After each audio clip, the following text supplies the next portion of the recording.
और भेष से। किसी ने पूछा धोती पट्टा पहनकर क्यों आते हैं महाराज, पैंट शर्ट में अभिषेक कर ले, शुद्ध पहने आए। मैंने कहा नहीं, भेष का बहुत प्रभाव पड़ता है। एक बार सामान्य दृष्टांत आता है रावण का। रावण से किसी ने सलाह दी, रावण तू तो विद्याधर है, ज्ञानी है, विद्याओं का स्वामी है, और सीता तेरे पास है। यदि तुझे सीता के साथ कुछ करना ही है गलत, तो एक काम कर, राम का भेष धारण कर ले। क्या बोला? राम का भेष धारण कर ले। रावण से कहा गया, तो वो कहता भैया मैंने धारण करके देख लिया, मैंने राम का भेष धारण करके देख लिया, लेकिन जब भी मैं राम का भेष धारण करता हूं तो सीता मुझे स्त्री के रूप में नहीं, मुझे मां के रूप में नजर आती है, क्योंकि आत्मा तो मेरी यही है। और राम के हृदय में पर स्त्री मां के तुल्य दिखती थी, बहन के तुल्य दिखती थी, बेटी के तुल्य दिखती थी। उन्होंने कभी बुरी दृष्टि से नहीं देखा। इसलिए मैं जब भी राम का भेष बनाता हूं, मैंने 2-4 बना के देख लिया, मैंने राम का रूप बना लिया, लेकिन जब भी मैं सीता के पास जाने के लिए कदम बढ़ाता हूं, मेरे कदम रुक जाते हैं, मेरे भाव नहीं होते, मेरे विशुद्ध भाव हो जाते हैं। अरे वो सीता परिस्त्री है, वो तो मां के तुल्य है, मुझे उसकी पूजा करना चाहिए, सम्मान देना चाहिए, उसके साथ गलत नहीं सोचना चाहिए। ऐसे रावण के भाव हुए थे भेष बनाने मात्र से। भेष का प्रभाव रहता है, इसलिए भेष बोला जाता है। पुजारी का भेष, साधु का भेष, बहुत प्रभाव पड़ता है इसका प्रभाव।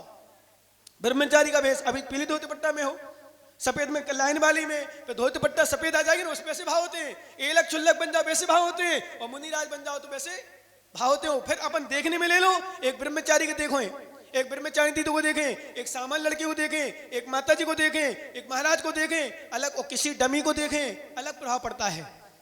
किसी होटल की सामग्री को देखें अलग प्रभाव पड़ता है, और पूजन की सामग्री बनती है, जब पूजन धोते हुए किसी को देखें अलग भाव बनते हैं। चित्र जैसा देखते हैं, तुम्हारे चित्र की परिणति भी वैसे होती है। जब पंचबालिती भगवान को देखेंगे तो आप लोग परिणति वैसी बनेगी।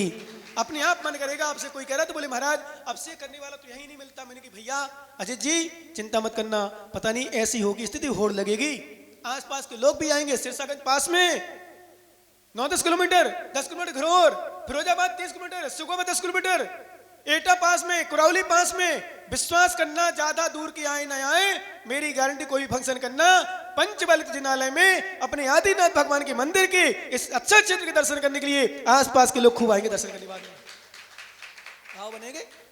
चित्र देखते देखना, भगवान विराजमान तो होने दो, पता चले कौन से भगवान हो रहे, कैसे हो रहे, कैसा मंदिर, कैसा क्षेत्र, कैसा क्या। अपने आप भावना बनती है, वैसे बनाना नहीं पड़ती। हम आपसे कहें आप भावना बना, नहीं, आपने भावना पहले नहीं बनाई थी। और बताऊं भैया अध्यक्ष महोदय जी, सही बताऊं, जब यहां भी आ गया था उस समय भी झंडारोहण और मंदिर का कलशारोहण तो कुछ भी नहीं था। आने के बाद जब प्रवचन सुने, आपने मुझे देखा, आपने जिनवाणी सुनी, और भाव आपने देखे, और विश्वास करना ज्ञानी जब हमें देखा और देख करके सुना, सुन करके भाव में इतना अंतर आया, ये तो होगा होगा, वहां भी बहुत विशाल काम होगा। क्यों? देखते हैं, सुनते हैं। और मैं कई बार बोल चुका हूं, साधु तो श्रावक को समझता ही समझता है, पर सही बताऊं इंजीनियर साहब, श्रावक भी साधु को समझता है। वो भी चेहरा आप मापता है, वो भी चेहरा देखता है, क्रियाचर्या देखता है, समझता है कि महाराज की क्या चर्या है, महाराज क्रिया क्या है, महाराज क्या चाहते हैं, महाराज का सोच क्या है, महाराज की परिणति क्या है। ये श्रावक भी भांप लेता है, नाप लेता है कि स्थिति क्या है अंदर की। इसलिए क्योंकि मैं श्रावक को कभी भोला नहीं समझता, श्रावक को अज्ञानी नहीं समझता। हमारे अध्यक्ष महोदय यहाँ के सुभाष जी भोले हो मत समझ लेना, भोले वाले हैं। हाँ, उन्होंने सोच समझ के निर्णय लिया है ज्ञानी। ये मत सोच ले महाराज आपने कहा कर लिया, समझ रहे हो ना भैया अजीत जी, बड़े ज्ञानी है, अब विश्वास मानना। क्यों? हमने सुना कि अभी जब महाराज माता जी आते कम प्रवचन में आते थे, कम आते थे, पर विश्वास करना ज्ञानी है, और ज्ञानी ने समझ लिया कि हमारा यहाँ बहुत कुछ हो सकता है, इनसे बहुत कुछ है। तो देखते हैं, जानते हैं, समझता व्यक्ति तभी इतनी जल्दी लगाव हो पाता है। क्योंकि एक बात इसलिए मैं मालूम सभी से कहता हूँ, अपने लोगों से, हमारे साथ रहने वाले साधु त्यागी बिंदुओं से, और भी जो हमारे पास भक्त लोग आते हैं उनसे मैं इस पर कहता हूँ, हमेशा याद रखना, निश्चल रहना, जिसके साथ रहो, जहां भी रहो, चाहे पत्नी के साथ रहो घर में निश्चल रहना, भाई के साथ रहो निश्चल रहना, साधु में साधु साथ जिनके साथ रहो निश्चल रहना, निस्वार्थ भावना से निश्चल रहना। स्पष्ट बोलता हूं मैं, निश्चल रहने से हो सकता है कथनचित कोई बात हो भी और छल नहीं करे तो अपने लिए अच्छी हितकारी होती है। जैसे हमेशा मैं दृष्टांत देता हूं, औषधि कड़वी होती है आयुर्वेदिक विशेष रूप से, वैसे इंग्लिश वाली होती है वो तो मिलाते तो केमिकल कड़वा तब कम हो जाता है, और अपन वैसे ही खा जाते हो, खाने वाले गुटक जाते हैं, पानी पी लिया। नहीं तो गोली को चूसो आप, जो बुखार आदि की गोली होती है सफेद वाली टेबल आती ना, देखने में अच्छी लगती है।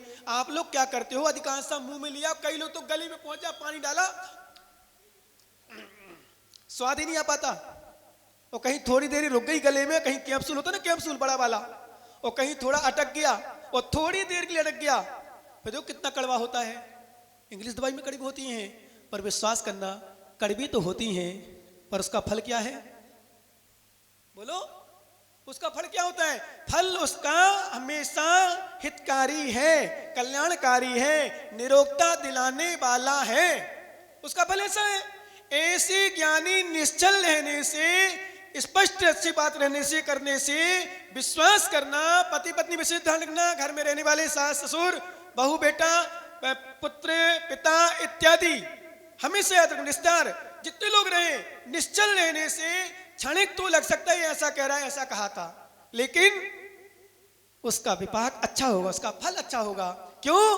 क्योंकि यार भाई साहब अच्छा बोलते हैं, साफ बोलते हैं, मन में कुछ नहीं रखते हैं। क्या बात है।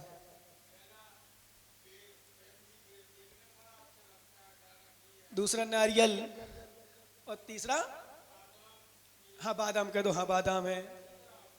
तीसरा अंगूर, किशमिश कह दो उसको, ऊपर से मुलायम होता है, और गुठली, दांत खराब हो गए, फांसी खांसी सभी हो गए, है ना। कड़ा है, कठोर है, पर अंदर उसकी बीजी अच्छी है, शक्ति कारक है, शक्ति देने वाली है, शक्ति कारक है, बुद्धि कारक है, सभी उसमें बहुत गुण होते हैं। बादाम में, बादाम में गुण नहीं, ध्यान रखना, शक्ति भी देती है, और अपन जो पानी में फुलाते हो ना, आप लोग चौके में चलाते हो, पानी में डालते हो, पानी में फुला लेते हो उसको, है ना, फूल जाती है, बुद्धि कारक भी होती है, शीतल भी होती है, गर्मी में भी खाई जाती है बादाम, ध्यान रखना, और उसको सेंक लो, पान तेल में तल लो तो गर्म भी होती है, और शक्तिवर्धक भी होती है, और बहुत सारी उसमें विशेषता है, और ऊपर से जरूर कठोर होती है पर अंदर सॉफ्ट, हम लोग नारियल के दृष्टांत इसमें। और तीसरा होता है किशमिश, अंगूर का, जिसमें बोला अंगूर जो होता है या किशमिश होती है, ऊपर भी सॉफ्ट होता है, अंदर भी सॉफ्ट होता है। वैसे श्रेष्ठ तो अंगूर किशमिश जैसे होना चाहिए, श्रेष्ठ तो यही है कि व्यक्ति को किशमिश जैसे होना चाहिए, और किशमिश ना हो सके तो मध्यम में दिया, वैसे गुरु लोगों दिया कि नारियल की तरह होते हैं, बादाम की तरह, ऊपर से कठोर दिखते हैं पर अंदर कल्याण की भावना होने से सॉफ्ट होते हैं, हितकारी भावना होने से सॉफ्ट होते हैं। और वो जीव बहुत खतरनाक होते हैं, और ऐसे लोगों से परहेज भी करता हूं कई बार, बेर वाले से। किससे? बेर वाले से। राजस्थान बोर बोलते हैं उसको, बेर, बेर बोलो, बोर बोलो, बेर भी बोलते हैं वहां। बेर ऊपर से सॉफ्ट होते हैं, अंदर से कठोर होते हैं। ऐसे मायाचारी करने वाले, दिखावा करने वाले, छल करने वाले, ऐसे बहुत से लोग होते, ध्यान रखना है। ऐसे लोगों से परहेजी करना सबसे बड़ी बात है। हमारे शास्त्रों में लिखा, ध्यान रखना, बैल से 5 हाथ दूर रहो,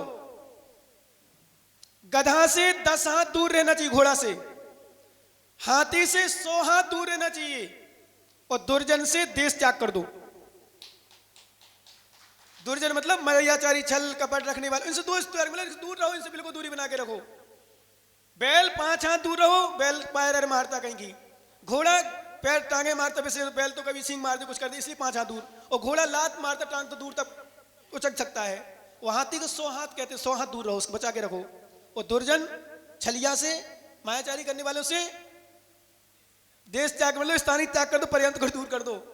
विश्वास करना, क्योंकि ध्यान रखो ज्ञानी, हमारे आचार्य ने लिखा कि सर्प और दुर्जन, क्या?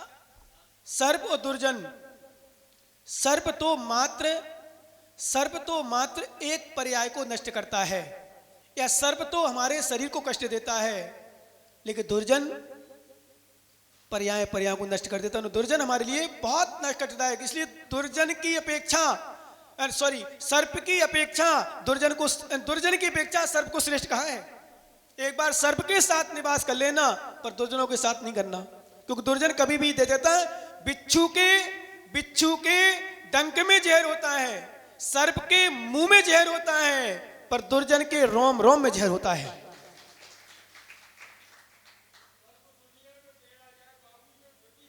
सीधा हो जाता है। क्या बात है। हमारे ज्ञानी अध्यक्ष महोदय सही में बहुत ज्ञानी है। आके आप लोगों को सम्मान करना चाहिए अध्यक्ष महोदय। कितने मलो ध्यान रखना, एक सर्प टेढ़ा चलता है, वैसे हमेशा टेढ़ा चलता है, पर बाम में जाता तब बाम में जाते समय सीधा होता है। ध्यान रखना ज्ञानी। और दुर्जन छलिया सीधा दिखता है, पर वह हमेशा कपट होता है, छल होता है, मायाचारी होती है। वो ऐसे लोगों से बच के ही रहना चाहिए, ऐसे लोगों से दूर रहना चाहिए। और ऐसे पद्धति हमें अपनी नहीं बनाना चाहिए भी सुन लो। हमें ऐसे स्वभाव नहीं बनाना, क्योंकि जैसे हमें दुर्जन दूसरों को खराब लगता है, छलिया दूसरों को खराब लगता है, हम दूसरे खराब लगते हैं हमारे लिए, ऐसे हम भी दूसरों को खराब लग सकते हैं। इसलिए छल नहीं। मेरा हमेशा सोच रहता है, सबको मेरा निवेदन भी रहता है, उपदेश भी रहता है, भैया छल करके, छल से रह करके ज्यादा जिंदगी मत जियो। क्या छल से रह करके, छल में जिंदगी ज्यादा श्रेष्ठ नहीं है। निश्चल भावना की छोटी भी जिंदगी भी बहुत बड़ी होती है। छल वाली जिंदगी श्रेष्ठ नहीं, कुछ दिन चलती है, ध्यान रखना, बहुत कुछ दिन चलती है। भले कितना भी चल जाए, अमर नहीं होती, श्रेष्ठ नहीं होती। और निश्चल मर भी जाएगा व्यक्ति, भाई सब अच्छा था, चला भी जाएगा। हमारे हम लोग देखते हैं कई बार साधु संत कभी जाते हैं, समाधि होती है उनकी, तो मालूम जो अच्छे साधु होते हैं उनकी प्रशंसा होती है। नहीं तो पीठ पीछे यार कुछ भी था, वो छल बहुत करते थे, अहंकार बहुत था उनको, कसाय बहुत करते थे। बोलो आ ही जाता कहीं ना कहीं, भले ठीक है समाधि हो जाती, हम लोग अपन नहीं करते चर्चा, पर कहीं ना कहीं कोई चर्चा संग बैठा हो, सामूहिक बैठा हो, चर्चा सच बताऊं, और कथनचित बुरे लोगों की बुराई हो ना हो, पर अच्छे लोगों की प्रशंसा जरूर होती है। इसलिए नहीं कहते बुरे लोगों की बुराई, क्या बुराई करके क्या चला तो गया है, क्यों अपन बुराई करें, क्यों कर्म का बंद करें, करना भी नहीं चाहिए। बुरे लोगों की बुराई करना भी नहीं चाहिए, और प्रशंसनीय लोगों की प्रशंसा छोड़ना नहीं चाहिए। क्या बुरे लोगों की बुराई, ध्यान रखना क्या नहीं, बुरे लोगों की बुराई करना नहीं चाहिए, और प्रशंसनीय व्यक्ति की प्रशंसा छोड़ना नहीं चाहिए। क्योंकि प्रशंसनीय व्यक्ति की प्रशंसा करने से वो प्रशंसनीय है कि नहीं, उच्च गोत्र का बंध हमें होता है। और निंदनीय व्यक्ति की निंदा करने से निंदनीय है कि नहीं, वो बुरा है कि नहीं, हम किसी की निंदा करते हैं तो नीच गोत्र का आश्रय होता है, अशुभ कर्म का बंध होता है, हमारे लिए दुख प्राप्त होते हैं। इसलिए कितना भी कोई व्यक्ति खराब हो, निंदनीय हो, खोटा हो, उसकी भी बुराई हमें नहीं करना चाहिए। कुछ लोग, कुछ ज्ञानी श्रावक, कुछ ज्ञानी विद्वान जो अपने आप को ज्ञानी मानते हैं, जो साधुओं तक की बुराई करते हैं, मालूम क्या कहते हैं, हम साधु की बुराई नहीं करते, हम जो साधु में बुराई देखे उसकी बुराई करते हैं। हमारे आचार्य कहते हैं ज्ञानी साधु तो बहुत छोड़ो, सामान्य श्रावक भी हो उसकी बुराई नहीं करो। क्यों? क्योंकि बुराई करने से उसकी तो बुरा है तो है ही, तुम क्यों बुरा बन रहे हो? बुराई करने से नीच गोत्र का आश्रय होगा। परात्म निंदा प्रशंसे स दशत गुणोच्छाद लोचन भावने चा नीचर गोत्र और तद ब्रव उच्चरित गोत्र। ये सूत्र हमारे आचार्य महाराज उमा स्वामी महाराज ने तत्वार सूत्र में, जिस ग्रंथ पर सबसे ज्यादा टीका लिखी गई, अभी तक सबसे ज्यादा टीका यदि लिखी गई है तो तत्वार सूत्र पर लिखी गई। किस पर लिखी गई? तत्वार सूत्र पर। उन्होंने उस पर लिखा स्वयं की प्रशंसा और पर की निंदा, ये सबसे बड़े हानिकारक है। ध्यान रखना, अपनी प्रशंसा और दूसरों की निंदा। अपनी प्रशंसा करने से व्यक्ति इतना हल्का हो जाता है, इतना नीचा हो जाता है। हमारे आचरण दृष्टांत दिए बहुत सारे। अपनी प्रशंसा कभी नहीं करना चाहिए। अपनी प्रशंसा करने से अपना व्यक्ति हल्का होता है, और दूसरों की निंदा करने से नीच गोत्र। अपनी प्रशंसा और दूसरों की निंदा करने से नीच गोत्र का। मुझे कभी कभी लगता है उन विद्वानों ने, उन साधुओं ने क्या ये ग्रंथ नहीं पढ़े, जो साधु हो करके भी, विद्वान हो करके भी, चाहे श्रावक हो चाहे साधु हो, बुराई करते हैं, निंदा करते हैं। हमारे आचार्य महाराज ने स्पष्ट लिखा है, ध्यान रखना, निंदनीय की भी निंदा मत करो, नहीं तो तुम निंदनीय हो। निंदनीय हो ऐसा कोई नियम नहीं है, पर निंदनीय की निंदा करने वाला नियम से निंदनीय होता है, अन बुरा होता है। बुराई की बुराई करने वाला बुराई की बुराई करो, जिसमें बुराई उसकी बुराई मत करो। आप लोग कभी जेल गए हो? जाने का मौका नहीं पड़ा होगा, जेल में गए हो? बंधन हम भी गए, वैसे आप चिंता मत करो, हम भी गए हैं, पर आप जैसे नहीं गए होंगे, हो सकता है। अरे मिल भी नहीं, हम तो भीतर जाके आए, और बढ़िया सुनो, भीतर जाके आए, बैठ के आए, और बढ़िया मिल के नहीं आए। जो 6 लोग चाह रहे थे कि गुरु महाराज आए, उनको हम उपदेश सुना करके आए। अध्यक्ष का चेहरा बन गया, बोले महाराज जेल में आगे क्या। उनको उपदेश सुना के आए, और विश्वास करना ज्ञानी, मैं हमेशा कहता हूं, उसमें लिखा रहता जेल में, हमेशा हर जगह सा जहां जहां भी गया वहां लिखा रहता था, पाप से घृणा करो, पापी से नहीं। क्या लिखा रहता? पाप से घृणा करो, पापी से नहीं।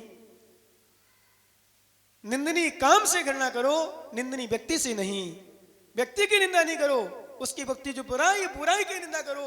ध्यान रखना, जैसे लोग कहते हैं ना, रावण का वध किया राम ने, हम लोग क्या कहते हैं मालूम? ठीक है, रावण का वध तो हुआ है, लेकिन विश्वास करो, रावण का राक्षस का वध नहीं किया, राक्षस प्रवृत्ति का वध किया है। क्या किया है? राक्षस प्रवृत्ति को नष्ट किया है राम ने।